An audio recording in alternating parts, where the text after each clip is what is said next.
Richie Ruckus beat.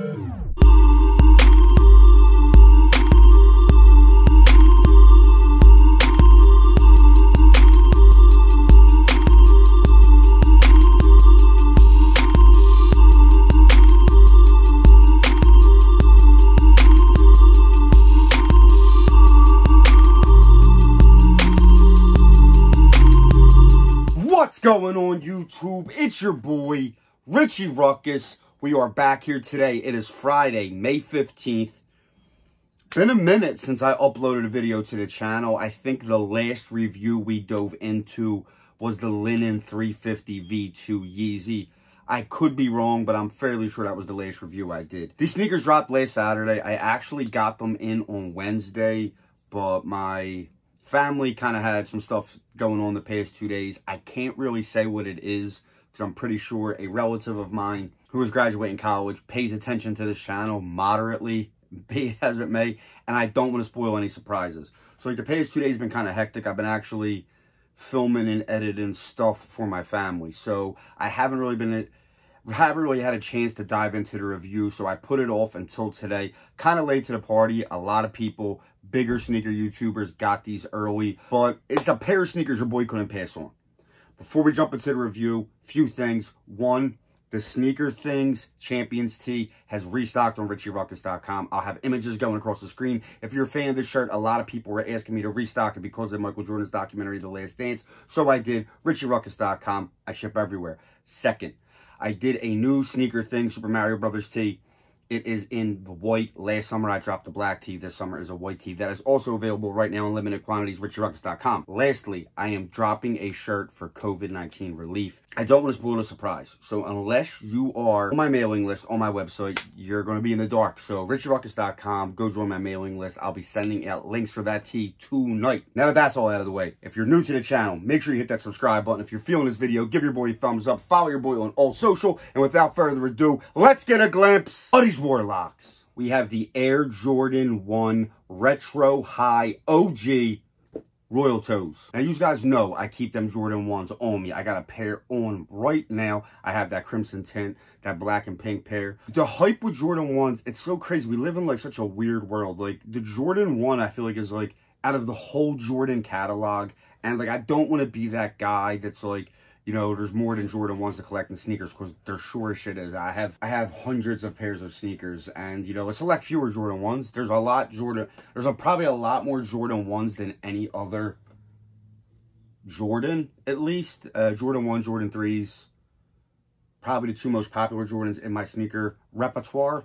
But the Royal Toes are just straight fire. And like I said, I don't want to be that guy that comes down on people. There's been some trash colorways that I've passed on, but I feel like it's the most universal Jordan.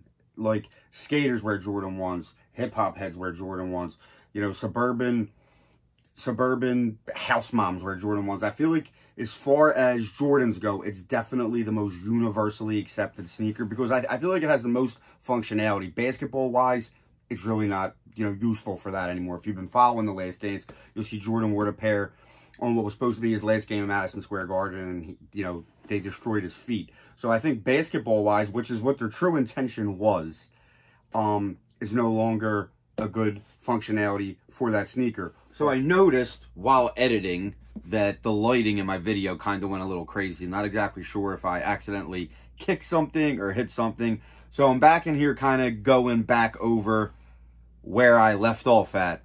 But as I was saying, I feel like the Jordan 1 is like the most diverse and most like multicultural accepted the Jordan brand has made or makes.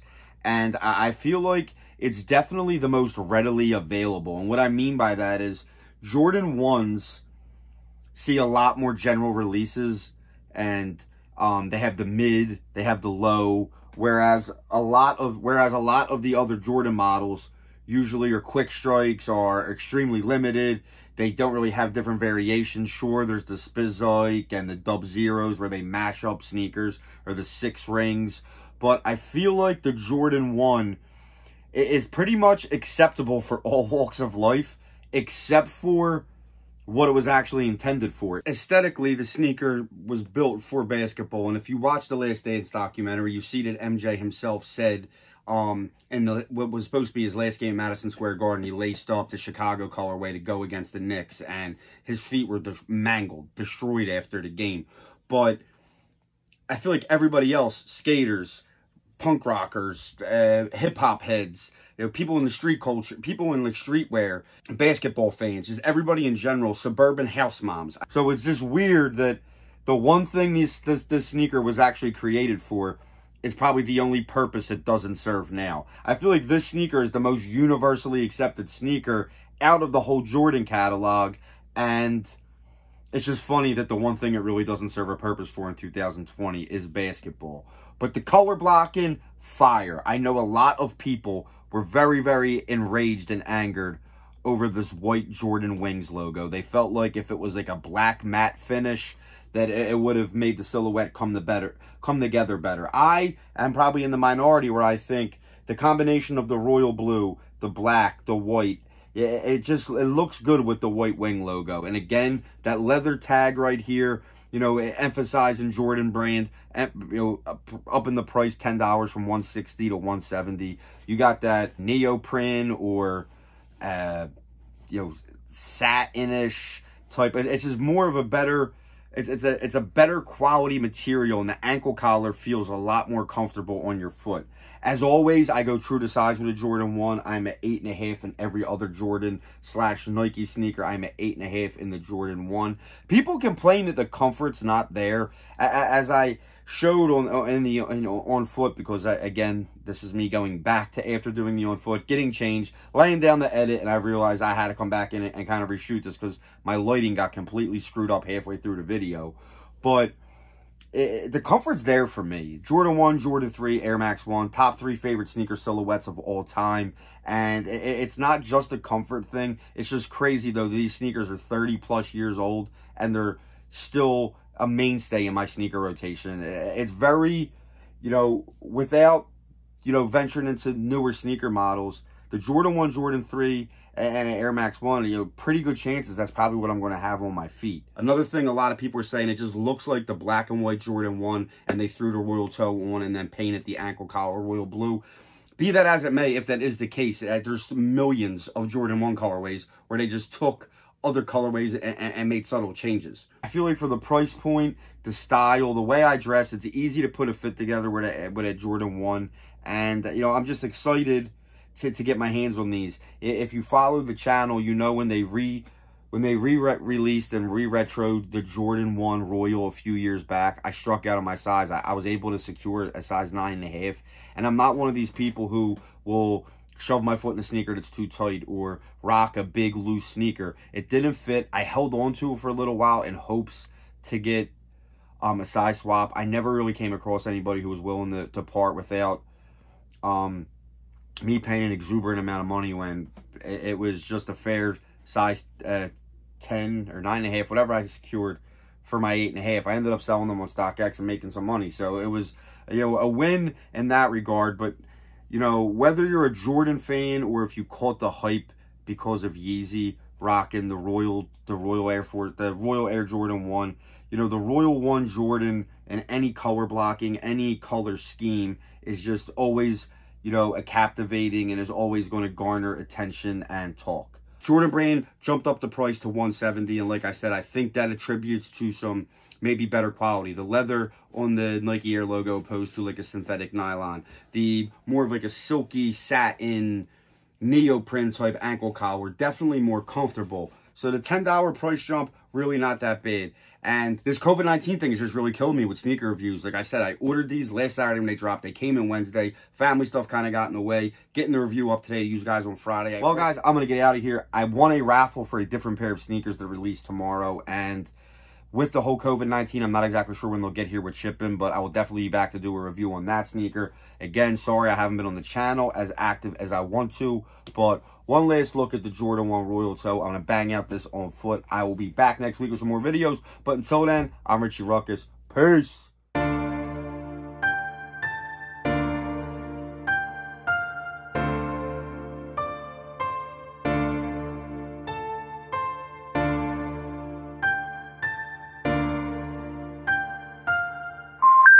The number you have reached, 911, has been changed.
Richie Ruckus beat.